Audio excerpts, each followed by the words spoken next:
Let's go with a little bit of good news, but also kind of bad news. And I'll start with a question. Joe Biden recently appeared on CNN. Mark, how many viewers do you think they attracted to that spectacle with the president of these United States? So because I'm an insane media junkie, I believe it was 1.42 million. 1.42. Oh, Fox News says 1.2. Okay, sorry. You were giving too much to Joe Biden. I was quoting CNN math. Well, so we have the story from Fox News. CNN's Brian Stelter avoids network's poorly watched Biden town hall and reliable sources media show. CNN's primetime event averaged only 1.2 million viewers, finishing in third place behind Fox News and MSNBC. Think about what this means. That doesn't mean what you think it means. My initial reaction was, wow, people would rather watch the daily Fox or MSNBC as opposed to the president give a town hall? Man, Biden must suck. Well, the better way to put it is people don't care about Biden. They would rather watch their cannon fodder for the culture war. That's what's actually important. Biden is irrelevant in the culture war. He was not Trump. Therefore, he got votes. But right now, we're seeing that, for one, okay, here's the good news. CNN is in crisis. You know, they can't even get a couple million viewers off of the president himself. That's also indicative of what's happening to this country with Fox and MSNBC doing better. People want the fight. Yeah, no, I think that's absolutely true. But at the same time, I mean, CNN has become MSNBC. I mean, there's no difference there. I mean, for a long time in cable news, they differentiated themselves. Fox was a conservative network, MSNBC was a liberal network, and CNN they were the liberal media, but they were at least trying to present themselves as the acceptable alternative that could be shown in airports. Now, I mean, they're deranged. I mean, their primetime network. I mean, their primetime programming. I mean, it's not really in tone and substance different from MSNBC in terms of their political till. Don Lemon may be one of the stupidest people I have ever seen. Cuomo is also on that network. That's so true. We have to. Hey, you're insulting stupid people now. Do you remember when Don Lemon asked if the missing Malaysian airline may have been sucked into a black hole? Yep. I remember that. That's a true story. Good stuff. That's CNN desperate for ratings. He's like, but is it possible? I know it's preposterous, but is it preposterous? Yes. And people were like, oh, come on, Tim. He was just having a little bit of fun. And I'm like, dude, if you want to speculate on what could have happened to a plane, a black hole swallowing it is the stupidest possible thing to even joke about, because a black hole wouldn't be able to get anywhere near the planet without destroying substantially more than just one airplane. But that's CNN for you. These are the trusted name in news, Tim. I mean, they're the ones that YouTube trusts more than anyone else. They're the ones that they get put on the top of the list. They get shown to everyone. So years ago, David Foster Wallace wrote this really interesting essay about conservative talk radio for the Atlantic back in the day. Supposedly, Wallace was an interesting guy. Supposedly, he was a big Rush Limbaugh fan. I don't know if he agreed with Limbaugh's politics, but he just liked listening to radio. And he made this observation in the piece where he was talking to all these talk radio people about how they would harp on the same subjects over and over again, about how they compared talk radio and the ideas that the way they talked about things to regular radio, where it's like, look, just because the morning DJ played the hit song doesn't mean that you as the evening DJ don't get to play the hit song. Everybody wants to hear the hit song. And I think cable news has carried that approach forever. Like the Malaysia Airlines thing is a classic example. Like they just, clung to this story because it was getting CNN meager ratings at the time, and then they were in a slow news cycle for a couple of weeks, and so they just pumped that story. So you get Don Lemon, who is already, has the brains God gave Trout, saying things about black holes eventually, right? He ran out of stuff to talk about. But they're still clinging to this model where they just say the same things over and over and over again. And the media environment isn't even what it was 10 years ago, where you have so many other alternatives. You want to hear a newer and fresh perspective, you got a million other things that you can hear, rather than, one of 3 or 4 broadcast networks, and they just haven't woken up to that reality. It's crazy. I think what they realized is that with the internet and the infinite, field of choices, that they need to find their specific audience that will stick to them and why. It used to be that there were very few channels to watch. We had 4 major networks or whatever, and then all of a sudden you have the cable channels. And CNN was getting massive viewership just by virtue of being 24-hour news. I mean, they were the original, 24-hour news channel, so they had the ratings. People would turn it on in airports and hotels, and they worked these deals out. With the internet, people can choose to go read whatever news they want. Yeah. And they can choose the news that's actually comforting to them, and they do, which is bad. So CNN realized we better start pandering as much as possible to a certain crowd. And when Trump came out, the stuff that made him the most money was not liking Trump. So then they said, we need opinion guys who don't like Trump. So now they're MSNBC. How do you recover from that, though? Because when Trump's gone, what do you got left? Well, that's it. And the other part of that story, though, was the credibility they lost during that time because they went so hard after Trump. They went down, say, a Trump-Russia collusion rabbit hole that, I just don't even know how that you can even call yourself a journalist after publishing that stuff. That's crazy, for so many years. I mean, and again, they just are like buffaloing through all this. Like new media doesn't exist. Like, the fact that they have been undermining trust on the major story that occupied a news cycle for 3 years turned out to be false. I mean, they're just pretending. They win awards for it. And they attack people that call them out on it. The people who, from the very beginning, were like, they're full of crap. There's no evidence. There's no documents. There's nothing to prove their story. I think they were vilified. I think the New York Times won a Pulitzer for their Trump-Russia reporting in, what was it, like March of 2019. Yeah. And the Mueller report happened like 3 months later. I mean, like literally everything they just won a Pulitzer for was like invalidated. It's madness. And yet they just pretend that these things aren't happening. Like, this is a great show. I'm a fan of the show. I'm here tonight because I enjoy it, but I've also got a book to promote. And I'm here because you guys are legit competition to the cable news. You've got 1 million subscribers on YouTube.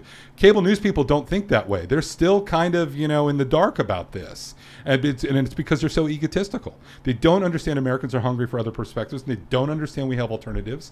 And they don't understand they're frankly getting better information elsewhere. They're also public companies, so they have to make profits. This company will make profits because it's awesome and well designed, but it's not about the profits. It's about the message. I get invited on Fox News a lot more than I used to. I used to be invited on periodically for like specific stories. Now it just feels like the guys over at Fox will hit me up, twice a month or whatever and be like, hey, do you want to come on this segment? I just did a segment the other day and I was thinking to myself afterwards, like, why am I even doing this anymore? Like they hit me up and they're like, yo, we'll send it a van. It's really easy. It's 10 minutes. You just pop in and I'm like, yeah, sure. Why not? Right. And then this time around, I got out of the truck. They have these satellite vans, or they're not satellite vans. They're cell bonding vans. And I was just like, why am I even bothering going on this? To talk for a few minutes. And I'll tell you, like, my thought process was, shows like this, it's raw. It's just a couple hours. We talk. I do have a bunch of stories I want to get to, and I want to make sure we don't just beat a dead horse and talk about too much over and over again. So I'll be like, okay, let's try and change the subject on this. So there is some structure to it, but for the most part, if a conversation happens, a conversation happens. You go on Fox News and they're like, some days they're like, it's going to be 5 minutes. And they talk to me for 10 and I'm like, what's going on? Like, they're still talking to me. And then they were like, you were doing so well. They just kept going with it. And I'm like, I got a deadline. I got to be inside. And there are some times where they're like, it's a 10-minute segment. And they're like, oof. And they just cut it off after the first sentence because they don't want you to say what you're saying or they don't like what you're saying. And then I'm just like, people don't want this. People don't want, I think this is why you see the key demo ratings for these big networks are in the gutter. Their overall ratings are good. If you go by key demo, we absolutely beat all of the big cable shows. Yeah. I mean, for a number of years now, I just refused to do interviews with the mainstream media. There's nothing to win. A lot of people, you don't get that engagement. You don't get that kind of honest, real kind of conversations that could really delve into issues that people could get to know you from, that people could interact and engage with you. Like here, I got the comment section open because your voice matters. I want to interact with you people. Back there, they have makeup rooms. They live in this kind of world of delusion where they think they're almighty and powerful and they have the money to pretend that they are, but at the end of the day, it's just pretend for them.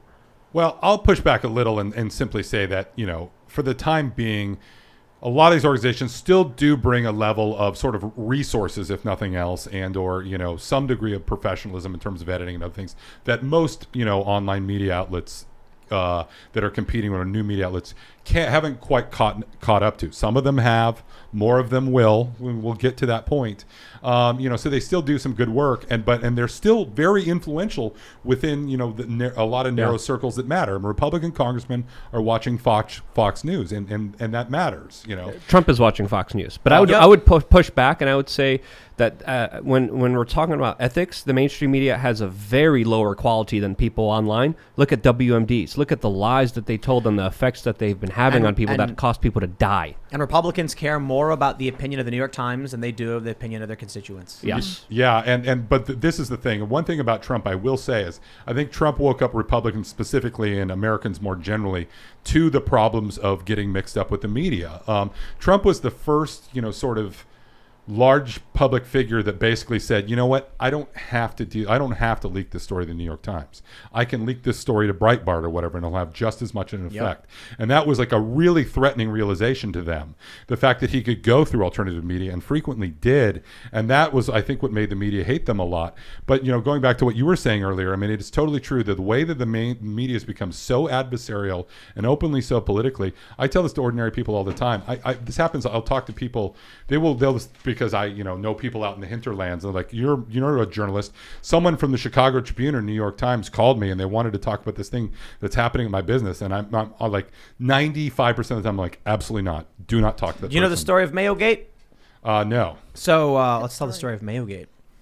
There was a tweet from the North Carolina GOP. It was a quote from a story about a business that said, inflation's really bad. We're spending $200 a week more in mayonnaise. And so all of a sudden, because it came from Republicans, Democrats, Huffington Post, Slate, I don't know, a bunch of these, I think it was Slate, a bunch of these lefty outlets picked up the story and said that the restaurant owner was lying about the cost of mayonnaise to make Joe Biden look bad.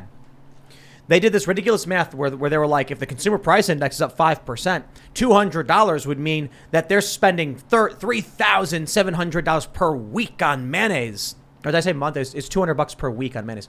And so, you know what I did? Journalism. I called the restaurant and I said, is this, such and such restaurant? I'm looking for the owner. And the guy said, I'm one of the partners. And I said, I saw a story where there's a statement from one of your, principals that you were spending $200 a week more on mayonnaise. And he went, oh, yeah. We go through about, I can't remember the exact numbers, but he's like, we use these big 5-gallon drums, about 10 of them. They've jumped up about $18 per canister or whatever. So, do the math. It's like $180, $200. We round it up. And I was like, oh, yeah, why do you use so much mayonnaise? Oh, it's we use it for everything. It's for, people put on their sandwiches. Of course, we'll use it to make salad dressings. It's used in recipes. So we go through quite a bit of it. And I was like, and what's your restaurant's capacity? It's 250. And I'm like, okay, so if you're hitting near capacity or half capacity, everybody gets a side of mayo or coleslaw or something on their sandwich. Yeah, going through mayonnaise. But they just made up a response, accused this guy of lying. And that's why, the guy, I ended up getting a call back from someone else there who was just like, I can't believe this is happening. We didn't say anything political. And I'm like, this is why you don't talk to the press. I'm actually ever. I've been getting hit up to do shows from people, and shout out to Clint Russell and Bob Murphy, Econ. But I'm concerned, even just YouTubers, because if someone does an edited show, like I'm already ridiculous on an unedited live show. If someone wants to take me out of context, they could destroy the way I seem. So even like legit YouTube channels that edit their stuff, I'm warning signs go off when they ask me. So as someone who's a 20-plus year veteran of major news organizations, this is something I will say that has been a huge shift in the last 5 or 10 years. With this milkshake ducking thing, that did not used to happen. And now all of a sudden, if a private citizen finds themselves in the crosshairs of a national political story and it cuts against what the media wants, they will destroy them. Do you want to explain the milkshake duck thing to people? So I don't even remember the actual origins of the meme. Somebody would have to look that up for me. But basically, it's like internet speak for taking going through a person's social media history and trying to find something to discredit them when they become a matter when they become the center of public discussion. The original meme was something to do with a guy who created a comic or something that everyone loved, trying to be a Nazi or something like that. Yeah, I can't remember exactly. But there was that. Remember the classic example I think was, who was that guy asked a question at a debate that was wearing a sweater? Oh yeah, Ken Bone. Yeah, and everyone was so enamored with him or whatever, and then 2 days later, everyone's digging up the fact that he had said some off-color thing on Reddit once upon a time. This is the Milkshake Duck is from Ben Ward, that aka comic. at Pixelated Boat on Twitter. Thanks for checking out this segment from the Timcast IRL podcast. If you want to watch live, you can check out this channel Monday through Friday at 8 p.m. Now, don't forget to smash that like button, subscribe to this channel, and if you want more unfiltered and uncensored content with all of these guests, go to timcast.com and become a member. all of these guests you know and love in exclusive segments on our website where we are unrestricted in what we talk about, so you'll definitely not want to miss it. Thanks for hanging out. We'll see you all next time.